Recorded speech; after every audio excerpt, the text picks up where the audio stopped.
अभी थोड़े दिन पहले मैं भारत में एक बहुत बड़ी कॉन्फ्रेंस में गया था। भारत के कई डॉक्टर्स लोगों का एक संगठन है, इंडियन मेडिकल एसोसिएशन, उनकी एक कॉन्फ्रेंस में गया था। उसमें भारत देश के कई बड़े माने जाने डॉक्टरों के साथ बात करता था, चर्चा करता था। तो उनके सामने मैंने एक प्रश्न रखा था कि आजकल भारत में एक बीमारी बहुत हो गई है, शायद दुनिया में भी ज्यादा हो गई है, हार्ट अटैक।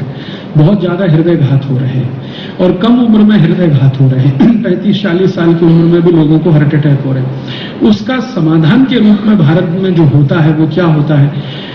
एक सबसे पहला स्टेप है हार्ट अटैक के समाधान में, वो है एंजियोप्लास्टी। एंजियोप्लास्टी में एक छोटा सा स्प्रिंग है जो स्टंट के नाम पर डाला जाता है। आपकी जो आर्टरीज हैं, जहां पे कुछ थोड़ा बहुत ब्लॉकेज है, तो उन आर्टरीज को थोड़ा एक्सपेंड करने के लिए, उसमें जगह ज्यादा बनाने के लिए एक स्प्रिंग डालते हैं। वो स्प्रिंग वैसा ही होता है जैसे बॉल पेन में आपने देखा होगा। वो स्प्रिंग बनाने का खर्चा मात्र 3-3.25 रुपए आता है और भारत में वो 35,000 से लेकर 1 लाख रुपए के बीच में बेचा जाता है। मैंने इस विषय पर बहुत सारे सर्जन्स लोग जो रोज एंजियोप्लास्टी के 4-5 ऑपरेशन करते हैं उनके साथ बात किया कि ये जो स्प्रिंग आप डालते हैं इसकी कॉस्ट ऑफ प्रोडक्शन 3 रुपए 3.25 रुपए, हाँ बिल्कुल सही है, इतनी ही है। फिर ये 35,000 से लेके 1 लाख रुपए में डाली जाती है। आपको लगता नहीं कि भारत की लूट हो रही है? तो कहते हैं हाँ लगता है लूट हो रही है। तो इस लूट को रोकने के लिए कोई प्रयास नहीं किया जाना चाहिए? तो वो कहते हैं आप करो। मैंने कहा मैं तो सर्जन नहीं, मैं तो डॉक्टर नहीं। आप तो डॉक्टर हैं, आप तो सर्जन हैं। आपको तो सरकार ने एक ऊंची डिग्री देकर आपके ऊपर लाखों रुपए खर्च करके इस जिम्मेदारी के लिए बनाया है। आपका तो पहला कर्तव्य और धर्म है।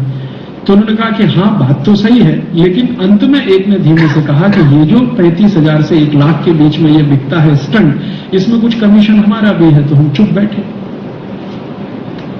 ये बात जब मैंने भारत के राष्ट्रपति महोदय तक पहुंचाई, जिनका नाम है डॉक्टर अब्दुल कलाम, और मैंने उनसे कहा कि आप तो डीआरडीओ में बड़े पद पर काम कर चुके हैं और आप इस देश के बहुत सिंसियर साइंटिस्ट में माने जाते हैं, जो सच में बहुत सिंसियर है, सिर्फ अपने लिए नहीं सोचते और के लिए भी सोचते हैं। आप इसमें कुछ प्रयास कराइए। तब उन्होंने एक लंबा पत्र मुझे भेज दिया और कहा कि मैंने डीआरडीओ में रहते हुए प्रयास किया था और ये जो स्टंट भारत में बाहर से आता है, अमेरिका से बेसिकली आता है, 35,000 से 1 लाख रुपए के बीच में, इसको डॉक्टर अब्दुल कलाम के प्रयासों से 10 रुपए में तैयार किया गया था। लेकिन भारत सरकार ने उस समय डॉक्टर कलाम का साथ नहीं दिया, अमेरिकी कंपनी का साथ दिया, तो आज तक वो योजना कार्यान्वित नहीं हो पाई। ये डॉक्टर अब्दुल कलाम ने मुझे लिख के भेजा। तो मैंने कहा जिस समय आप साइंटिस्ट थे तब भारत सरकार ने आपको मदद नहीं किया, ठीक है, समझ में आता। अब तो आप भारत सरकार के मुखिया हैं, अब तो आप प्रेसिडेंट हैं, अब तो आपके लिए बहुत आसान है ये सब करना। तो उन्होंने कहा अब और मुश्किल है। पहले ज्यादा आसान था, अब और मुश्किल है। अब क्या है? अब मैं प्रोटोकॉल से इतना घिरा हुआ हूं चारों तरफ से कि अब तो मेरी जिंदगी की सारी आजादी खत्म हो गई।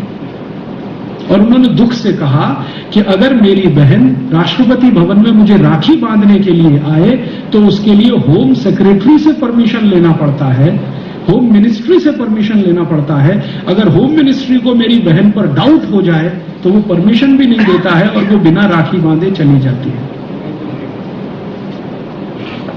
उन्होंने कहा कि अब तो मैं बिल्कुल कुछ नहीं कर सकता, पहले तो थोड़ा बहुत कर सकता था, अब तो कुछ नहीं कर सकता। मैंने कहा आप कम से कम सरकार को सजेशन दे सकते हैं, सुझाव दे सकते हैं। तो उन्होंने कहा मैंने तो ऐसे ऐसे सुझाव सरकार को दिए हैं जिनको सरकार ने फाड़कर रद्दी की टोकरी में फेंक दिया है। आप जानते हैं डॉक्टर अब्दुल कलाम ने एक बहुत सीरियस सजेशन दिया था कि भारत की राजनीतिक पार्टियों के ऊपर इस बात की पाबंदी होनी चाहिए कि वो क्रिमिनल्स को टिकट ना दें।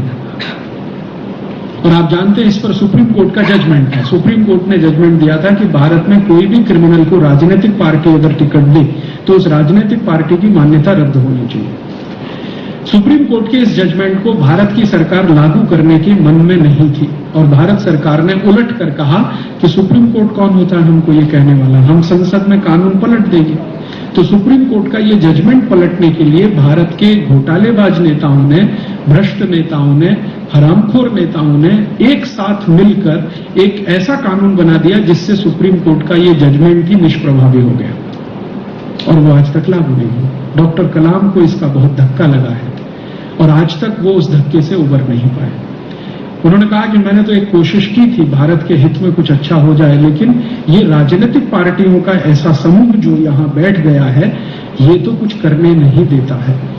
और उन्होंने व्यक्तिगत बातचीत में ये स्वीकार किया है कि अब भारत में कुछ अच्छा होगा तो जमीन से कोई रिवॉल्यूशन हो तो संभव है, दिल्ली बैठकर कुछ नहीं हो सकता। वो भी इस निष्कर्ष पर पहुंच चुके हैं। अभी थोड़े दिन पहले मैं भारत में एक बहुत बड़ी कॉन्फ्रेंस में गया था। भारत के